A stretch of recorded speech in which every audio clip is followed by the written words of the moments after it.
हाय, मेरा नाम है सुधा और मैं हूँ एक एजुकेटर अडर 24/7 में। आप में से बहुत सारे ऐसे स्टूडेंट्स होंगे जो कि मेरी तरह एक एजुकेटर बनना चाहते होंगे या फिर वो असिस्टेंट प्रोफेसर बनना चाहते हैं।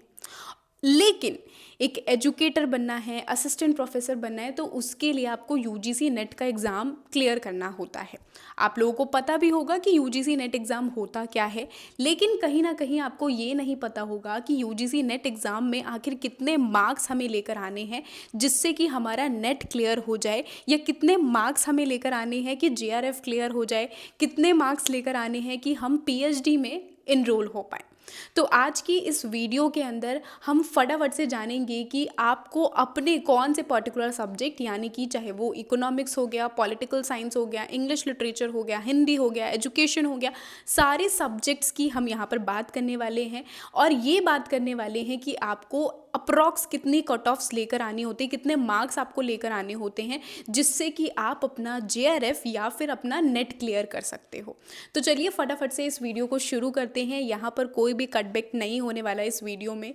तो यहाँ पर मैं आप लोगों को कैसे बताने वाली हूँ, तो बेसिकली आज मैं आप लोगों को यूजीसी नेट की जो लास्ट टाइम कट ऑफ गई थी, यानी कि जून 2025 में जो एग्ज़ाम हुआ था, उस एग्ज़ाम में जितनी कट ऑफ गई थी उसके अकॉर्डिंग मैं आपको बताने वाली हूँ कि आपको अभी दिसंबर 2026 में या फिर नेक्स्ट हमारा जून 2026 में, सॉरी दिसंबर 2025 में और जून 2026 में आपको अप्रॉक्स कितने मार्क्स लेकर आने होंगे जिससे कि आपका नेट जेआरएफ क्लियर हो जाए।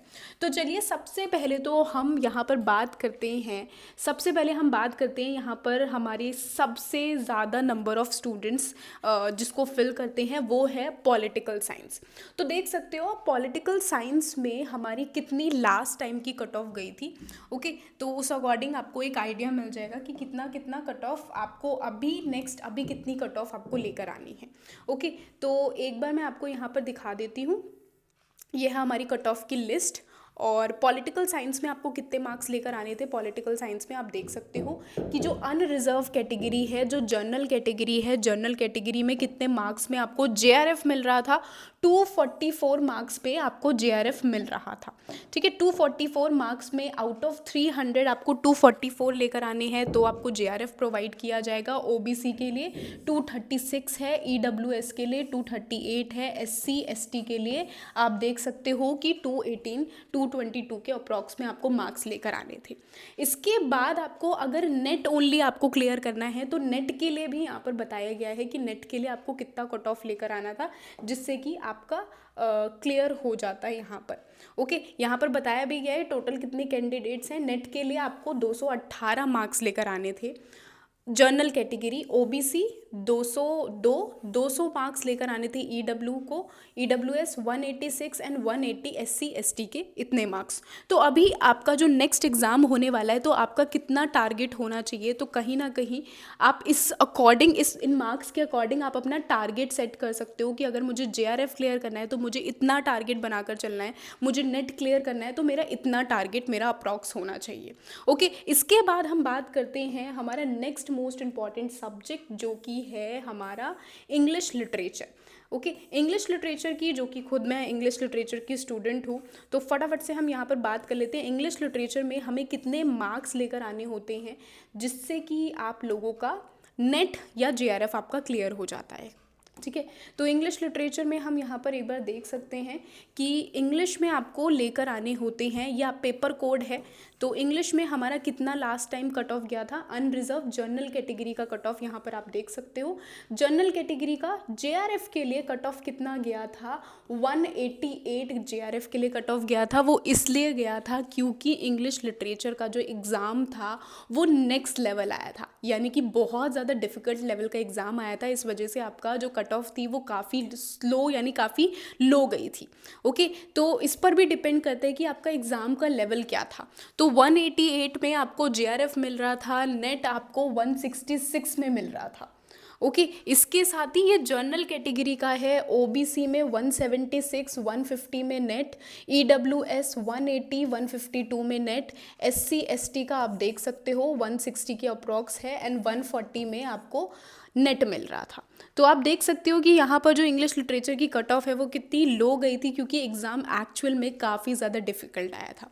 अब अगर एग्ज़ाम आपका डिफ़िकल्ट आता है इस बार का, तो कहीं ना कहीं आपको टारगेट मानकर चलना है कि आपके एटलीस्ट 200 आपके आएँ।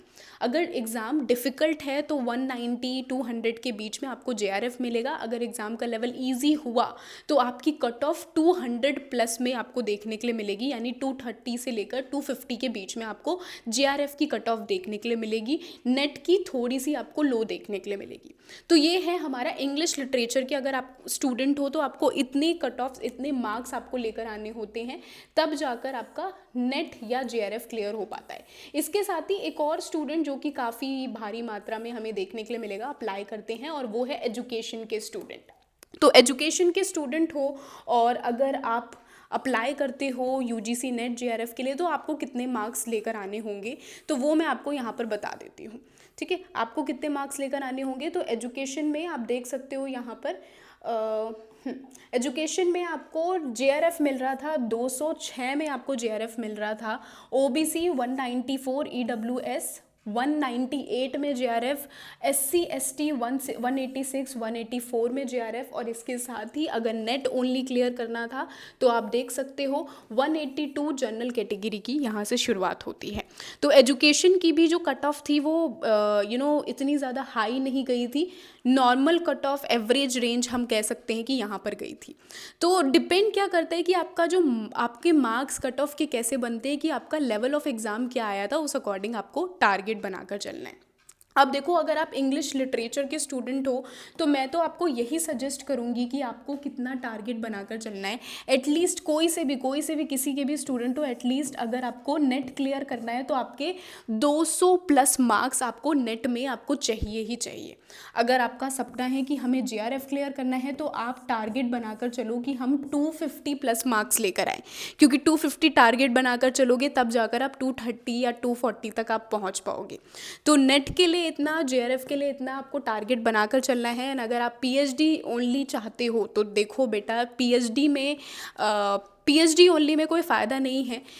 जैसे मैं अपने कलीग से सुनती हुई आ रही हूँ, बहुत सारे ऐसे हैं जो कि PhD ओनली क्लियर तो कर लेते हैं, लेकिन उसके बाद उनका एडमिशन नहीं हो पाता, क्योंकि उनका कंपटीशन होता किसके साथ है, PhD ओनली वालों का कंपटीशन होता है JRF वाले कैंडिडेट से। तो इट्स बेटर कि आप नेट क्लियर करो या फिर आप JRF क्लियर करो।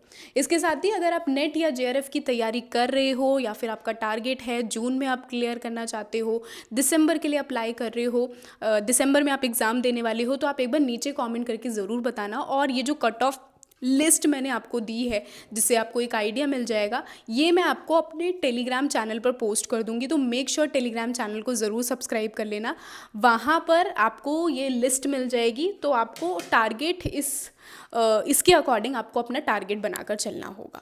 ओके, मेक श्योर कि आप हमारी प्लेलिस्ट भी ज़रूर चेक करें, जहाँ पर मैंने पेपर 1 की सारी वीडियोस आपको फ्री ऑफ कॉस्ट प्रोवाइड की हैं, वन शॉट पे प्रोवाइड की है, तो आप वो प्लेलिस्ट भी चेक कर सकते हो। एंड मिलते हैं हम ऐसी ही इन्फॉर्मेटिव वीडियोज़ में, मिलते रहेंगे। Bye bye everyone, have a great day and all the very best. अच्छे से एग्ज़ाम दो और अपने सपने को पूरा करो। Bye bye, have a great day.